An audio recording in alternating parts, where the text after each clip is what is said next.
Ladies and gentlemen, boys and girls, children of all ages, welcome to the channel. It's your boy, World of Wrestling.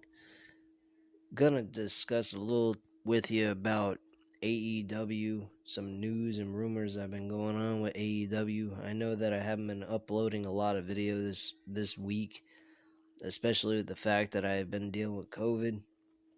But I've been getting better, and I feel a lot better too, despite the runny nose that I got.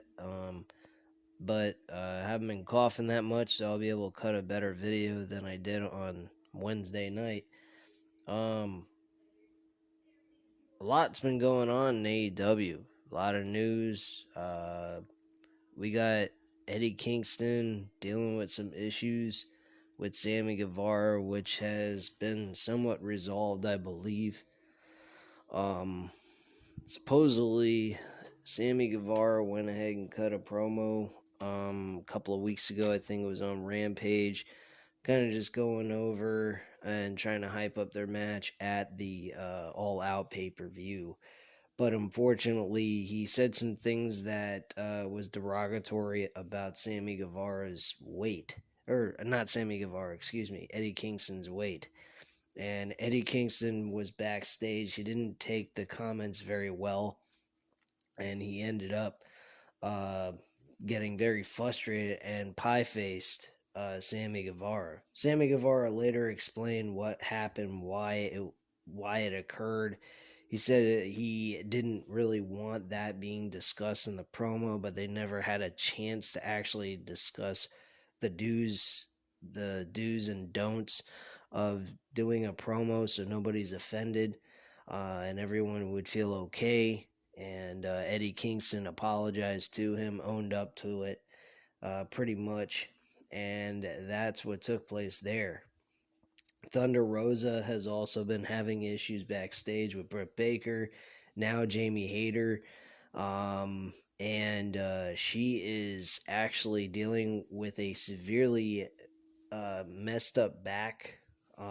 There's like inflation in her back or whatnot and her spine.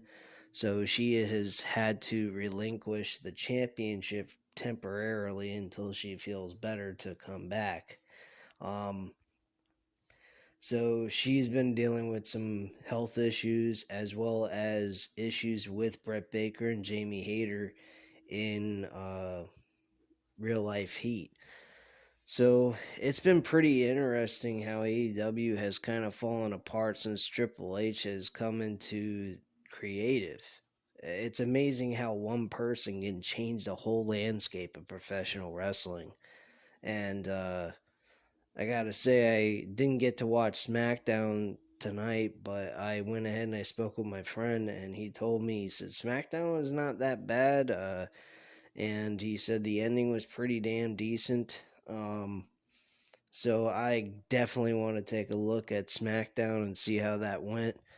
Um, I watched Rampage. Rampage was okay, but it really is not that big of a deal to actually do a review anymore. They used to have like small storylines that rolled over from Dynamite into Rampage. Not so much anymore. Um, so it's not like if you miss it, oh my god, the world's coming to an end. I've missed so much information and so much hype up going into a pay-per-view. Um, yeah, this this AEW has not been the same since Vince retired. Um, and they actually been slowing down somewhat since the Vince McMahon scandal. So I'm not quite sure what's happened with AEW, why they're going in the direction that they're going, but it is what it is, I guess I could say. Um, I mean, the main event was Claudio defending the Ring of Honor World Championship against Dustin Rhodes. Wasn't a terrible match, pretty darn decent, and Dustin lost to Claudio, of course. We also had the TNT Championship defended with Wardlow in an open challenge against Dolph Ziggler's brother, who I don't quite remember his name, nor does it matter. He's a 6-14 record going into the match. and he got his ass kicked. Wow, big fucking deal on that one. The House of Black lost to to Dark Order. Ryan Ryan from the Dark Order actually rolled up Malachi Black with the distraction of Miro. Miro got his ass kicked by the House of Black because they were upset of the distraction, and then Darby and Sting came out of nowhere. So we actually have two other really basic six-man tag team matches that are taking place at All Out. Big deal. Really, honestly, it's not such a fucking big deal that these matches take place. I do not understand what the fuck is the big deal about all these six-man tag team matches. We already got the tournament taking place.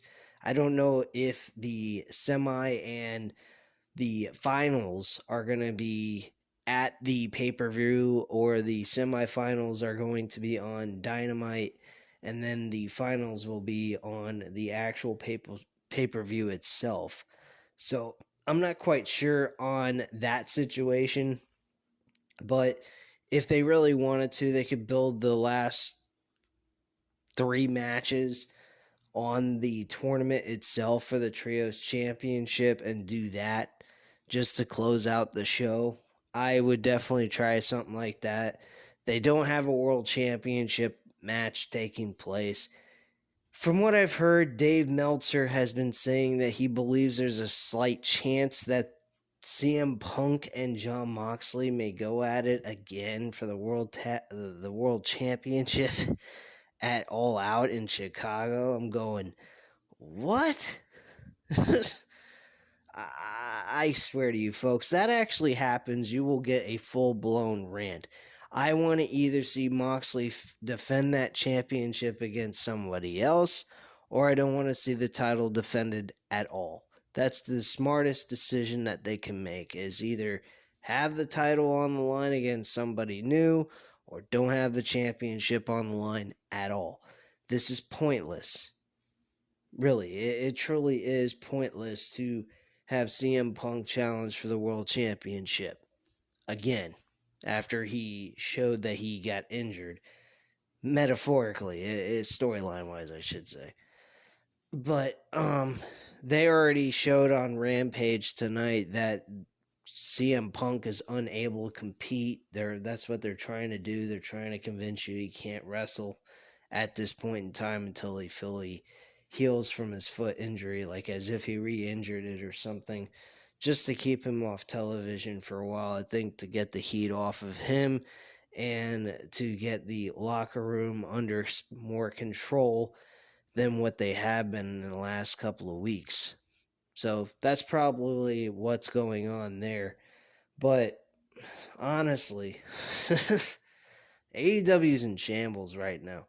I wouldn't say that they're going out of business anytime soon, but they definitely need to get things back on track, and that's where the problem lies at this point. But All Out is pretty much a dead situation for me unless they can come up with a World Championship opportunity for Moxley to defend that title against. Otherwise, I have no interest whatsoever in purchasing this pay-per-view.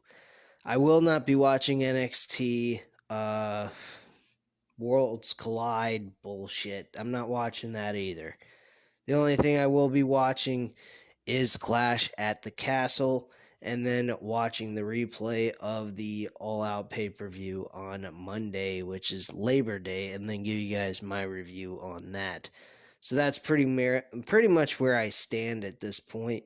I was hoping to do an actual live reaction of the full pay-per-view of All Out, but unfortunately with the card without a major world championship matchup, I have no interest in spending $49.99 until something is proven to me otherwise by the time this pay-per-view goes on air. So they got one more episode to entice me, and if they can't do it, then oh well, it ain't a big loss. I say $49 and that's that, you know. But anyway, guys, that's pretty much all I have to say on this Rampage review. I guess you could call it a Rampage review. AEW Rampage, August 26, 2022 review.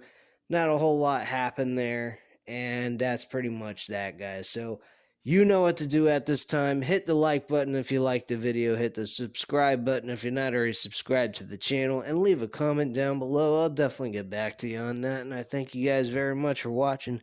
And have a great night, guys. Bye.